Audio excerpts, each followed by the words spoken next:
Gopal Yadav, professor Ram Gopal Yadav. धन्यवाद श्रीमान।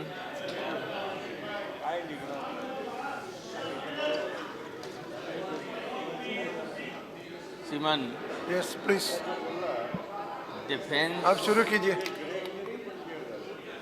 Now silence, silence please, शुरू कीजिए। रक्षा मंत्रालय पर और उससे जुड़े हुए मसलों पर ख़ास तौर से अगर कोई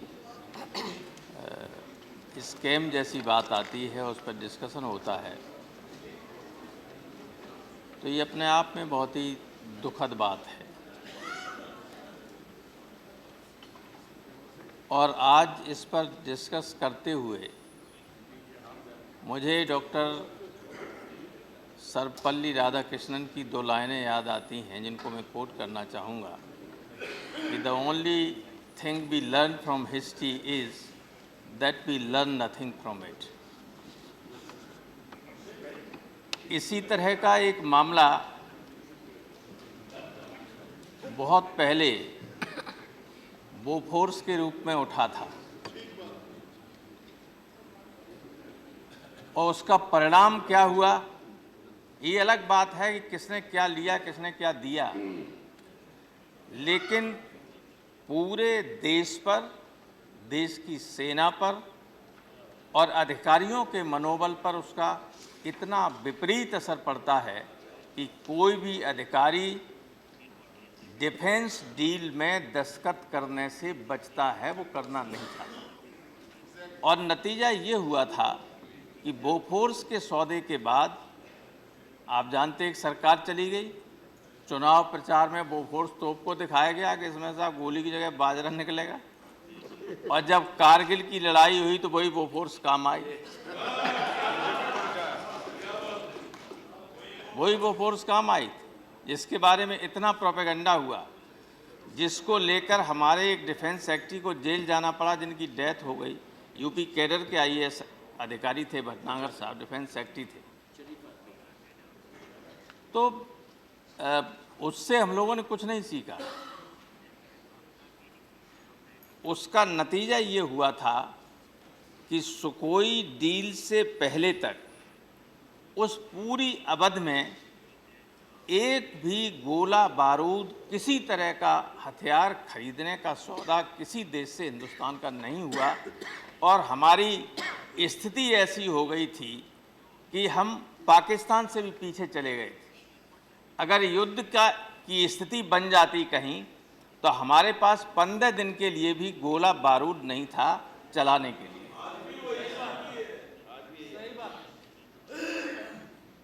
इस बात पर कभी कोई न सोचता है न विचार करता है। केवल पॉलिटिकल माइलेज के लिए इन बातों को उखाड़ने से आपको ये ध्यान रखना चाहिए कि लोगों को कहाँ बॉर्डर पर अपनी जान को हथेली पर रखकर खड़ा रहना पड़ता है। आप तो गए होंगे, रक्षा मंत्री ये भी गए होंगे, ये भी गए होंगे। बर्फ़ में पता नहीं कब चला जाए सिपाही सियाचिन में।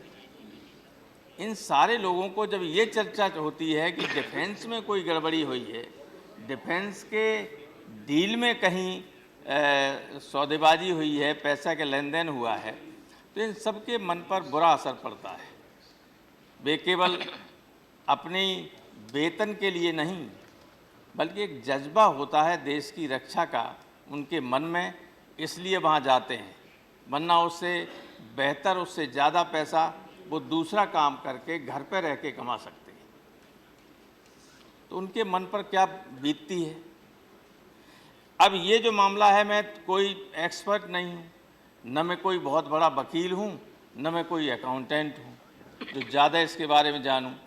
लेकिन मैंने पढ़ा है कि जैसे ही ये जानकारी में आया कि इसमें गड़बड़ी हुई है, तो तत्कालीन रक्षा मंत्री ने उस सौदे को रद्द कर दिया और सीबीआई जांच के आदेश दिए। सौदे को रद्द कर दिया और सीबीआई जांच के आदेश दिए। तो जब सीबीआई की जांच के आदेश दे दिए, रक्षा और सौदे को रद्द कर दिया गया, 3 हेलीकॉप्टर्स को इम्पाउंड कर लिया गया, तो बैंक गारंटी विड्रॉ कर ली गई।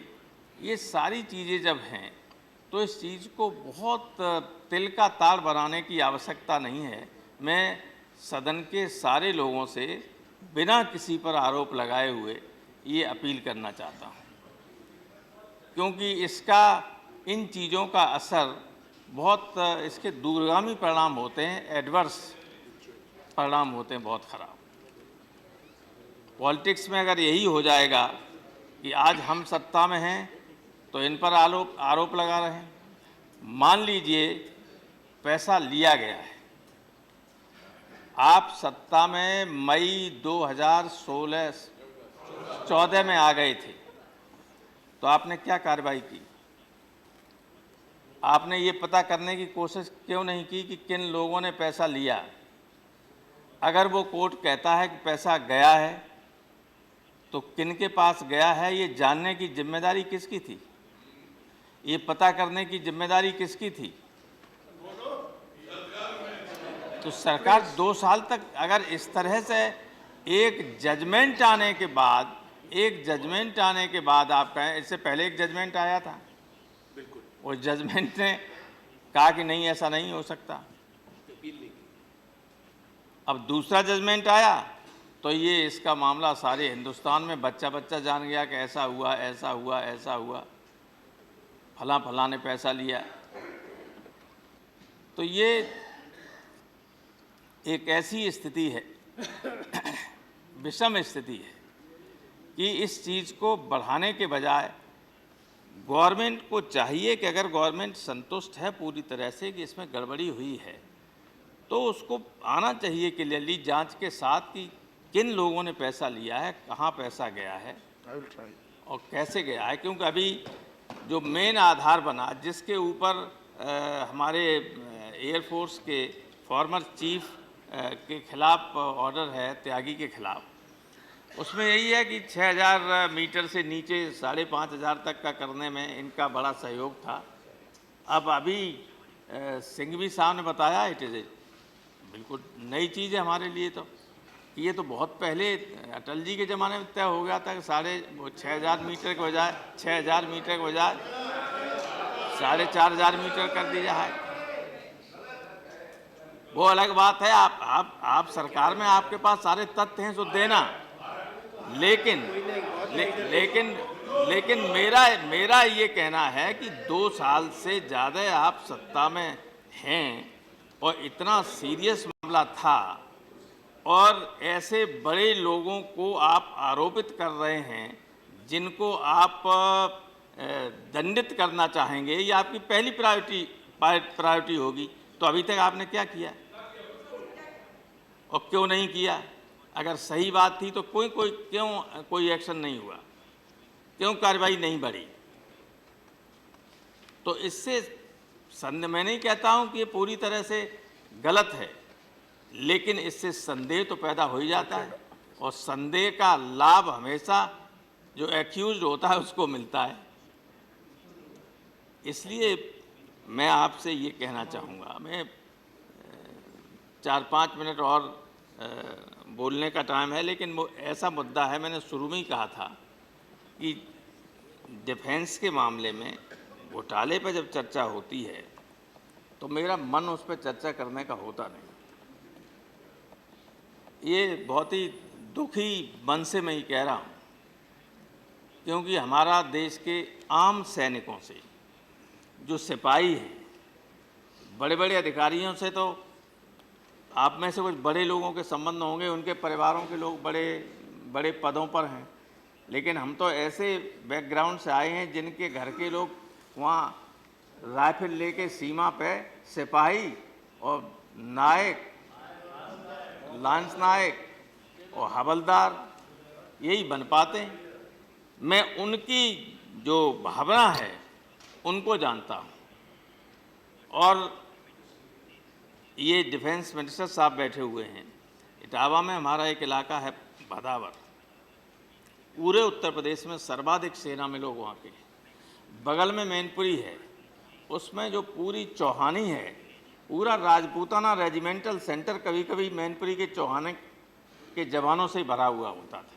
वो हमारे गांव के आसपास का सारा इलाका है, इसलिए मैं उनकी मनोदशा को जानता हूँ। मैं जानता हूँ कि जब 65 में लड़ाई के बाद लाहौर के किनारे पहुँच गए थे और इधर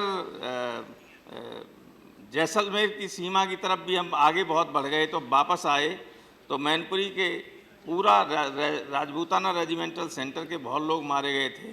तो लोगों ने कहा कि हम अपने बच्चों को क्यों भेजें आगे, जीती हुई ज़मीन को अगर वापस दे दें, उसी पर फिर लड़ने के लिए दोबारा मरें जाके, तो क्यों भेजें। तो हम उनकी मानसिकता को जानते हैं, निकट से देखा है मैंने। इसलिए इस तरह के मुद्दों पर जब बहस होती है तो मेरा मन नहीं करता बहस करने का। इसलिए मैं कह रहा हूँ कि इससे लोगों का मनोबल बहुत गिरता है।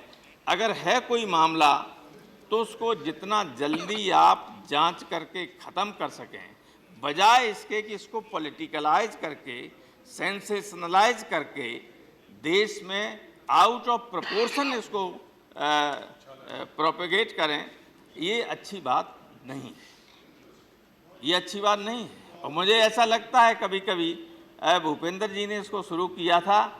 एक बार दुष्यंत ने 1957 में लिखा था, 2 लाइनें लिखी थी, मैं उसके साथ ही ख़त्म कर दूंगा कि मत कहो कोहरा घना है, ये किसी की व्यक्तिगत आलोचना है। Thank you.